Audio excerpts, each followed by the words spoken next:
Hello and welcome to my first impressions video for the Unlock Celebration Draft League. This draft league is a different format of draft league than what I'm used to, so I was really intrigued by this, and NSYT actually asked me to make this first impressions video for this league, and I agreed to do so. So that's what I'm going to be doing today. Before I start my first impressions, for anybody who's unaware of what kind of league this is a team-based draft league, and 3 people will actually be on a team sharing one draft. So there's 9 teams of 3 people, so quite a few people participating, about 27 participants, and there's 8 weeks. So each person is going to battle 3 times. One person will battle 2 times before playoffs. But I find this format really interesting because not only do you have to trust in a teammate in drafting, but also in battling, and it allows you to have 2 people to discuss battle strategies with and to optimize your team building. One person it battles, but I'm pretty sure that everybody can consult each other in the team building process. So that is what I find really interesting. Definitely builds more friendships with your comrades and who you are battling with, and also develops a new understanding of the meta. So one last thing, it is going to be a NatDex OU league. I believe it is NatDex DLC Legacy 2. And the cut moves are banned, so no hidden power, unfortunately. But there will be the new moves that just released in the last DLC that just dropped, available, as well as Z moves minus Omni boosting Z moves such as Z Celebrate. So now that we've gotten into that, let's take a look at the teams that are participating and do some first impressions. I am going into this completely blind, pretty much, and I don't know that much about Gen 8. I run a Gen 7 OU draft league, so that is kind of where my knowledge is, but I'll try to do my best in my first impressions, and let's see what we got. So the first team we have here is Sache Superior, or Sache Superior. Sorry if I'm pronouncing that wrong. Sache Superior. On this team, we have Tapu Koko as the Tier 1, Silvally, Zoroark, Incineroar, Rotom Fan, Arctovish, Mega Medicham, Porygon Z, Malamar, Reuniclus, and Gardevoir. Actually, I won't be saying the name for each team just because, like, you could read it right there. But I'll talk about some of these Pokemon. So, first of all, the first thing I noticed is that there are some tricky Pokemon on this team. Zoroark definitely standing out as one of them. Its ability Disguise allows it to disguise itself as a different Pokemon on the team. Silvally also being pretty tricky because you don't know what type to prepare for. Will it run a memory item to change its type, or will it not run a memory item and stay normal type? That is another tricky Pokemon. And then finally we have Porygon Z. Well, actually, it doesn't have access to Z conversion, so never mind. It's still a threat, but not as tricky because it can't change its typing and get the Omni boost at the same time. Conversion otherwise isn't really as good. So that's my first thought when looking at this team. There, of course, is also Tapu Koko.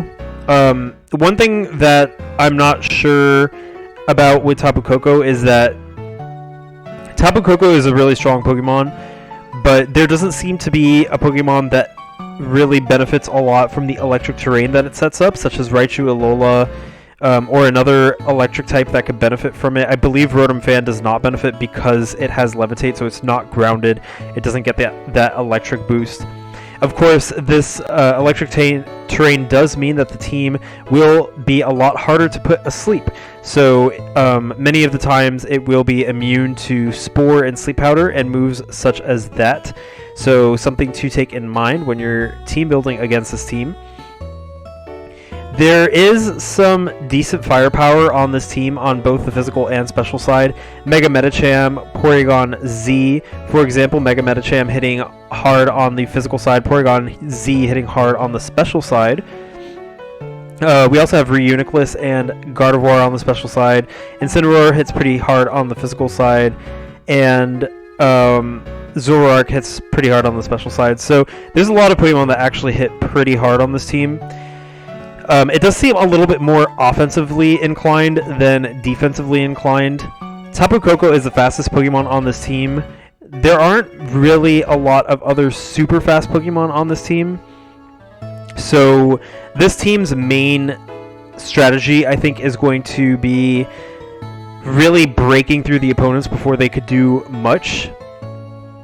And yeah, that's what I seem to get from this team. I think this team would really appreciate Sticky Web support, as Mega Medicham has kind of like a slow speed tier for what it wants to do.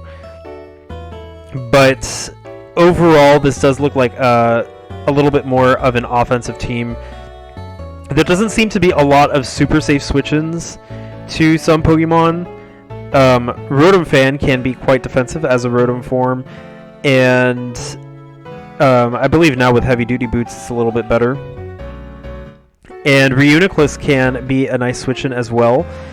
But as a core, I don't know if that defensive, like, they are enough to form a defensive core. I don't know that much about Arctovish, but I believe it's Ice-type.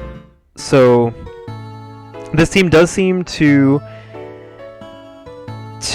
kind of focus around, like, fairies, psychics, fightings, kind of that, and darks, kind of like that kind of dynamic.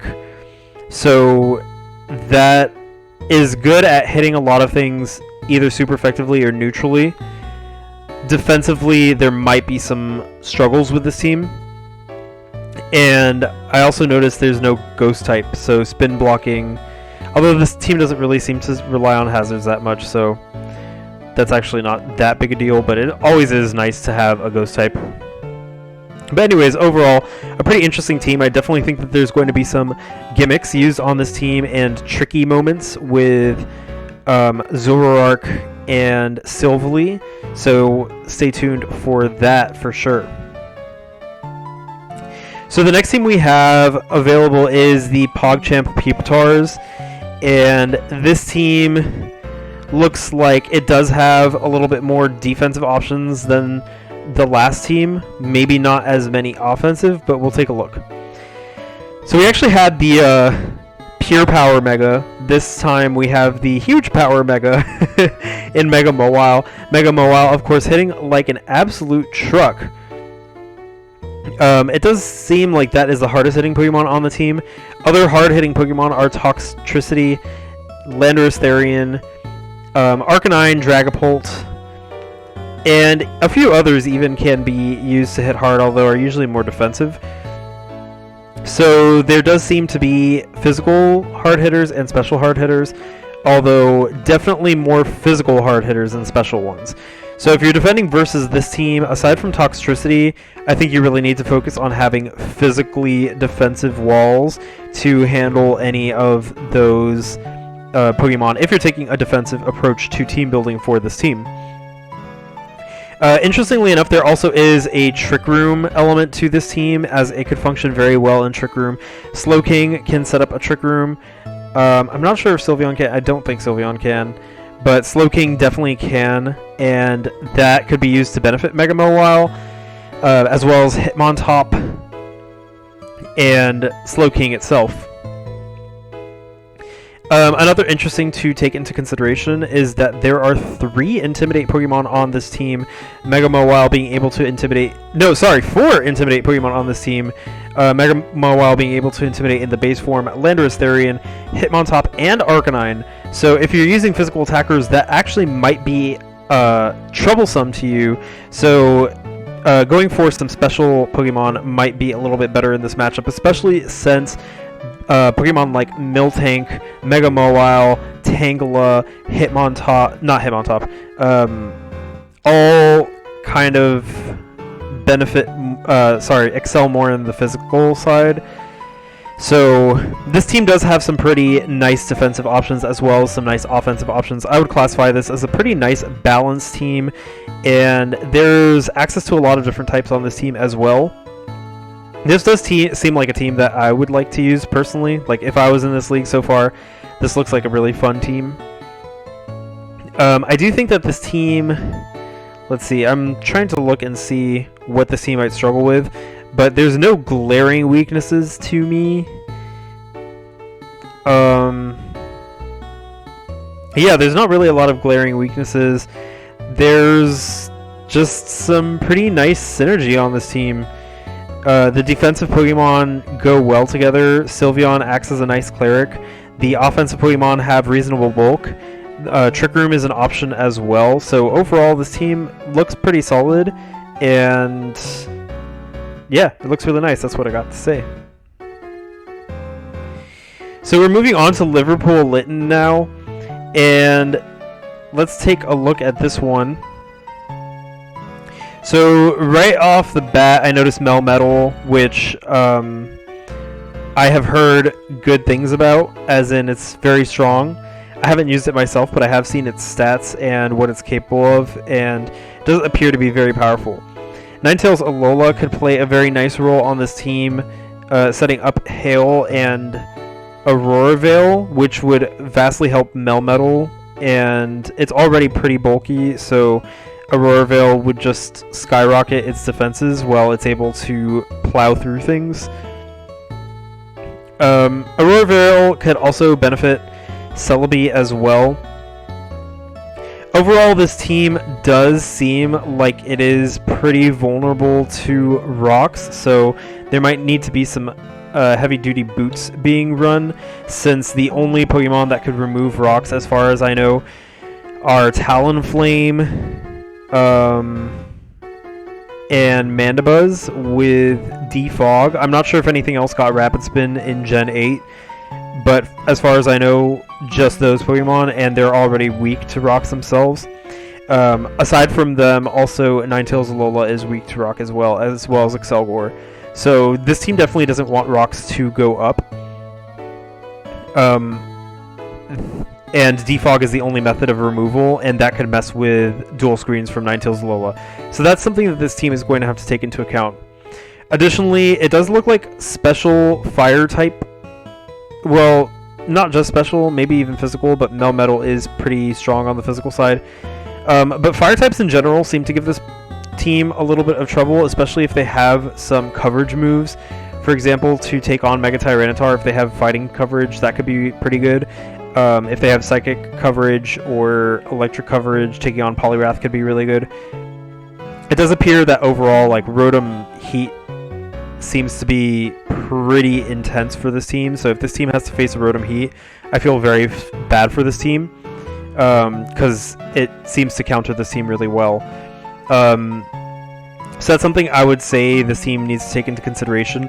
Poliwrath has a lot of pressure on it to stop fire types, as well as Mega Tyranitar, and a lot of the other Pokemon don't really easily do that on the defensive side. Maybe on the offensive side, but it's hard on the defensive side for those Pokemon. So that's also something to consider. Celebi and Gengar can be pretty decent Pokemon, both attacking usually on the special side. Ninetales Alola attacking on the special side as well.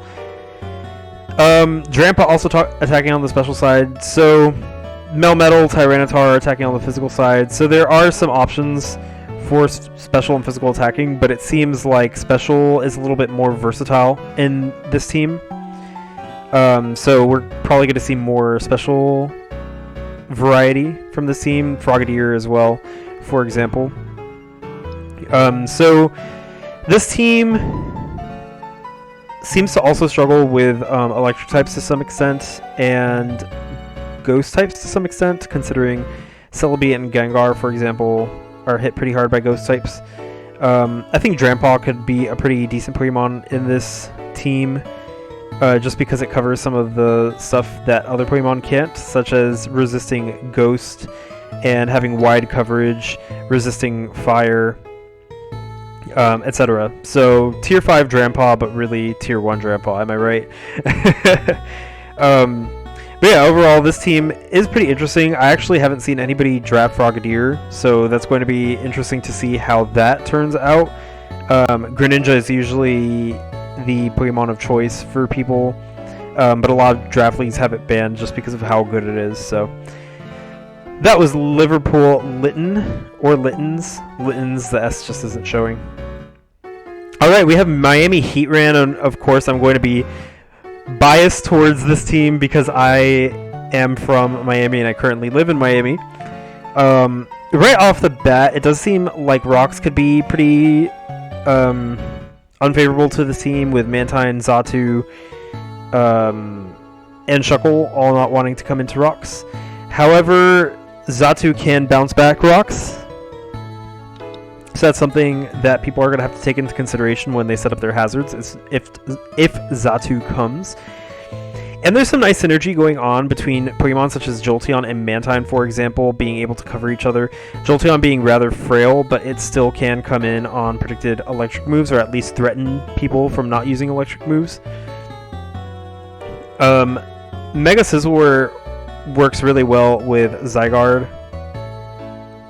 and with Heatran as well. So there's already, like, I'm already seeing some cores in which type weaknesses are being covered appropriately. Mantine with Water Absorb, Jolteon with Volt Absorb, Heatran with Fire Absorb. There's a lot of nice abilities on this team that helps it cover itself. And so that's a unique way that this team can act defensively. And as well as having Mantine and Xatu, two Earthquake immunities, as well as Tangrowth, which doesn't really care about getting hit by Earthquake at all. Mantine and Tangrowth also form a really nice defensive core in that they could pretty much cover each other's weaknesses. So overall, it does look like this team has a lot of nice defensive potential, and its offensive Pokemon are pretty nice too. Mega Scizor, Ursaring, Heatran, Jolteon, Serperior, and Zygarde, all really good. Comfy can be nice at stopping a runaway Dragon Sweeper, as well as fighting or Dark. And overall, this looks like a pretty solid team. Shuckle can also be pretty interesting in setting up hazards. That's pretty much the only hazard setter I see on this team, aside from Heatran with Stealth Rock. I think Scizor might get Stealth Rock. Maybe not. I don't think so, actually. I'm not sure. I don't think it actually does. But Shuckle can set up and Heatran as well. So this team actually looks pretty decent. There's a lot of considerations you're going to have to make if you face this team. And I would actually like to see Ursaring be used to its fullest potential. That would be really interesting, because Ursaring is just such a cool Pokemon. So, nice team. I like it. We're going to move on to the next team, which is Brooklyn Blastoise. Alright, let's take a look at this team. So, some really fast Pokemon I'm seeing: Raikou, Starmie, Lycanroc, Dusk, Mega Beedrill, Infernape, Salamence to an extent. So there are some pretty nice speed-based Pokemon on this team. Clefable, of course, which is God. Unaware is such a good ability in draft, and it can also go Magic Guard if it wants to, but usually you'll see Unaware. Donphan, which could help remove rocks and has some nice utility in knockoff. Ice Shard, and hits pretty hard with Earthquake. So this team does look like it has a lot of offensive presence. So many of the things can not only hit hard on this team, but fast. And they could pivot too. So for example, Infernape and Beedrill can both learn U-turn, Raikou, Volt Switch. So fighting this team definitely leans offensive. Fighting this team can be pretty tough, especially because not only will you have to deal with hard-hitting fast Pokemon, You might have to deal with some hazards going up from Donphan for... No, Donphan can't set up hazards, never mind. Lycanroc can. Actually, there's not really hazard setters on this team unless Gen 8 changes that. But from what I see, not really hazard setting options. Hazard removing options for sure. Setting, I don't see much setting options.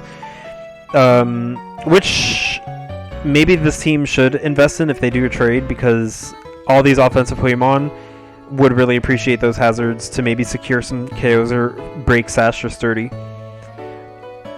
So yeah, not only do you have to deal with these fast Pokemon that hit very hard, but there's also Pokemon that could put stops to sweeps. Lycanroc Dusk with its priority Accelerock, Donphan with its priority Ice Shard. Both of them have the ability to pick off weakened Pokemon that might have set up. And then, if that wasn't enough, Clefable with Unaware will come in on things that set up and be like, well, I'm going to pretend you didn't set up at all. So this team definitely has a lot of good options. And a lot of the offensive Pokemon on this team are also pretty capable in the defensive side too. Raikou, for example, has decent special bulk. Starmie can have decent bulk. Salamence, especially with Intimidate. You have Moxie as an option too.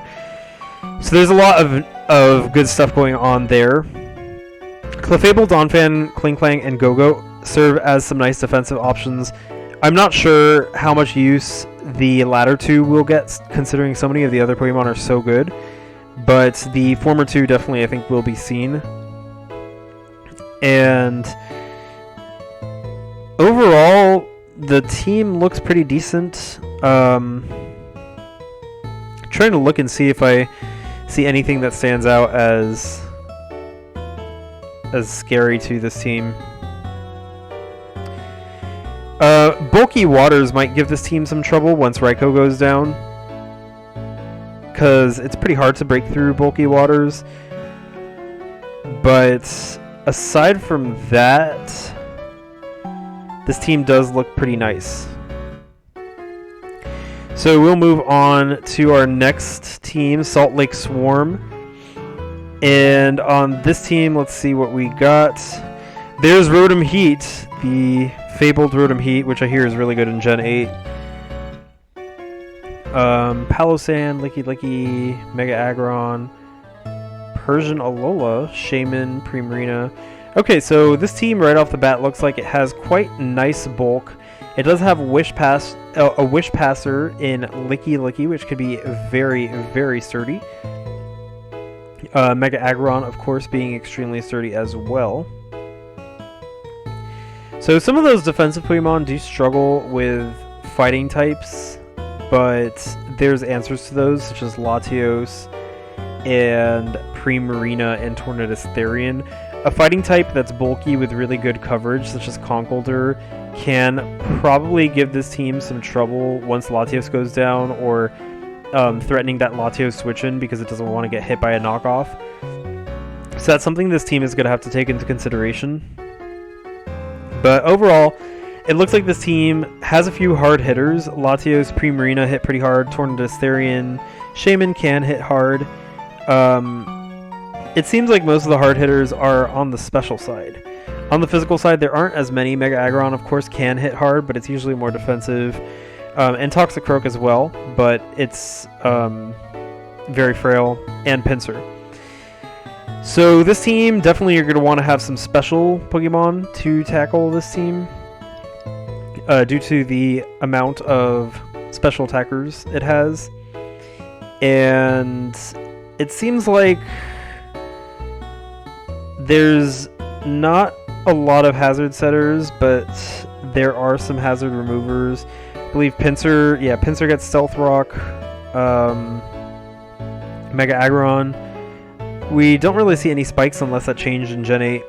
But lots of defog options. There's Tornadus Therian, there's Latios, there's Rotom Heat. So there's options there. Rotom Heat, of course, can hold those heavy-duty boots too to come in for free and be able to pivot out. So that's also something to take into consideration. Overall, it does look like this team wants to balance defense and offense, and it's a pretty interesting team. Ice seems to be like a little bit of a problematic type for this team to handle offensively, especially if the Ice Pokemon can use water moves as well. Tornadus, Shaman, Latios, Palossand, they all get hit pretty hard by Ice, so Ice type is a good offensive type versus this team overall if it has some coverage outside of that. But yeah, overall an interesting team. So next is Lake City Lanoon. And this one, let's see, we got Aegislash, Thundurus 1. Oh, Thundurus Incarnate, okay. Weezing, Vanillix, so let's see, taking a look here. Alright, so it does look like overall bulky waters can be problematic for this team once Thundurus goes down. Vanillix actually has freeze dry, so that could also remedy it, but otherwise it might be hard for this team to break through Pokemon such as Milotic, for example, that have access to Haze and are bulky water types. Also, if the bulky water type has like Ice Beam or Surf, it can deal with a lot of these Pokemon as well. So that's something that this team has to take into consideration. I'm not sure what Galar Weezing does, but I do hear it's pretty good. We have some hard hitters, Thundurus and Vanillix on the special side. On the physical side, Aegislash, and Magmortar on the special side too. Aegislash, Mega Gallade, Gliscor can be, and Honchkrow and Marowak can be as well.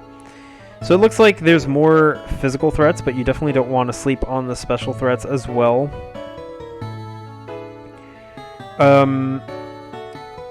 Yeah, Thundurus is going to have a lot of pressure on it to do well because it takes out bulky water types, and flying coverage really complements the rest of this team really well. So Thundurus is definitely going to be a Pokemon that I think is used a lot by this team. Defensively, Gliscor and Jellicent form a nice little core together, being able to take physical and special hits. Galar Weezing also joins in on that, being able to take some of those dark hits that might target Jellicent. And I'm assuming it has Earthquake, Levitate. Overall, this team looks like it's pretty good against ground types, with Gliscor and Galar Weezing and Thundurus all not really minding Earthquake since they don't get hit. And Honchkrow too. So this team is well equipped to handle that common offensive typing. Fighting types as well are going to have trouble with Galar Weezing, even if they have coverage, because there's not really a lot of good coverage that I think fighting types have to face Galar Weezing, unless they have like Iron Head. Even then, it's so bulky. So yeah, this team looks like it has decent defensive options, some decent attacking options. They're rather bulky for attacking options, not too fast. Aside from Thundurus, we don't really have a lot of fast Pokemon, or Mega Gallade can be kind of fast too. So there's not a lot of fast Pokemon, so this team is definitely going to be investing in some bulk, I feel, so that it's fine even when it's outsped. So that was Lake City Lanoon. Oops. And we move on to Pip Fan Club. I believe that's the last team. Yeah. So Pip Fan Club, let's see what we got here. This is a really interesting team. I like this team. So we have some versatile Pokemon. There's Mew, Togekiss, Electros, and Smeargle, which could all be used pretty versatile. Of course, Mew and Smeargle with their vast move pools. Mew being a jack of all trades, Smeargle being a great support Pokemon. Togekiss, of course, can go for multiple roles as well. It can be a Paraflincher. It could be a a booster, it could be a cleric, it could do a lot. Electros could be on the physical or special side, and it has such a wide move pool that it's really interesting to use. So there's a lot of versatility in this team. It looks like a lot of fun to use. Some hard hitters too. Alola Marowak for one, hitting extremely hard. Mega Garchomp as well. Kartana as well. So it looks like on the physical side especially, this team hits extremely hard. That's something to take into consideration. There's not a lot of strong right off the bat special hitters. Suicune can be strong if it boosts, Togekiss can be strong if it boosts, Mew can be strong if it boosts, but usually I think they need those boosts, or they need to hold specs to hit really extremely hard right off the bat. Unlike Alola Marowak, Mega Garchomp, and Kartana, who can wall break right away. So that's something to take into consideration as well. I do think that there's some interesting dynamics going on in this team. Drapion, of course, with its really nice defensive typing, being able to cover some of the things that, for example, Togekiss doesn't want to get hit by, and vice versa. Some pivoting too with Electros, Mew. Hitmonchan can spin. I'm not sure if there's any other spinners. Well, Smeargle and Mew, I guess, because I think Rapid Spin is a TM now, or a TR. Overall, this team does look very fun. Alola Marowak might want to run Lightning Rod depending on who comes, so that Togekiss and Suicune don't have to deal with that electric type weakness. But it looks like a really decent team, and I think this is one that I'd really like to use if I was in this league as well. So those were the teams. I believe that's all of them. Let me just take one final look to make sure I went through all of them. Yep, that is all of them. So good luck to all the teams who are participating in this league. It is a really interesting format, and I do think that it'll be a fun one, so definitely try your best and consult with your teammates as much as you can, not only to build that friendship with your teammate, but also just to get different opinions on your team and your battling. The more the merrier, and different opinions will definitely help you improve yourself. So that's it for my first impressions on the Unlock Celebration Draft League. Sorry if my impressions weren't super great. I'm going into this blind. 2, I'm going into this without knowing anything about Gen 8, especially after the DLC changes. 3, I've just been exhausted from like work and so many different other things, running my own league. So, and I didn't have anybody recording with me this time. So hopefully you enjoyed the video and the first impressions that I had. Of course, it's not a definitive ranking of each team or exploring everything about each team, but this is just on the surface what I think immediately when I see these teams.